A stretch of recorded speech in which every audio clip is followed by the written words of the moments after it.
তারেক রহমানের বিরুদ্ধে ফ্যাসিস্টরা 16 বছর মিথ্যা বয়ান দিছে।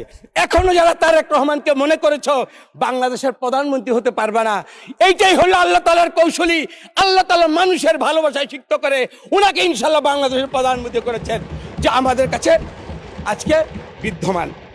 আমি আরেকটা কথা বলতে চাই, আমার এখানে জামাতে ইসলামের এক ভাই শহীদুল আলম ভাই, খুব সম্ভবত উনি 2 দিন আগে বক্তব্য দিয়েছিলেন।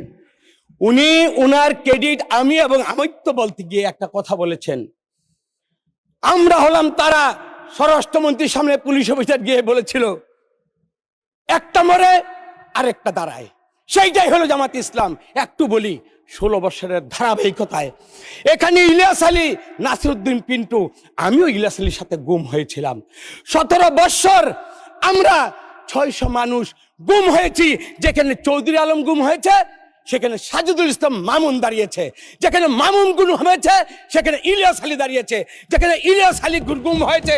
এভাবে ধারাবাহিকভাবে 600 মানুষের গুমের উপর দিয়ে ইনশাল্লাহ আমরা পার্লামেন্টে একসাথে আমরা চলার জন্য আসছি। সুতরাং আমি এবং আমিত্বকে পরিহার করে আমরা যদি এই সমাজ, এই রাষ্ট্রকে যে আমরা জনগণের কাছে প্রতিশ্রুতি দিয়ে আসছি, আমরা যদি ওইদিকেই থাকি নিশ্চয়ই জাতি আমাদেরকে ভালোবাসবে।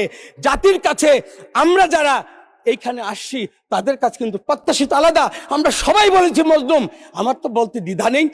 আমি মনে করি বাংলাদেশের এই 52 বছরের ইতিহাসে তারেক রহমান বাংলাদেশের মজলুম প্রধানমন্ত্রী। এই হাউস থেকে আমরা ওনাকে এই উপাধিটাই দিয়ে দিলাম, উনি মজলুম। আমার কথাগুলো আবেগ দ্বারা তাড়িত নয়, এটা বিবেক এবং বিবেক দ্বারা শাসিত। আমি যা বলছি আমি হৃদয়ে লালন করি।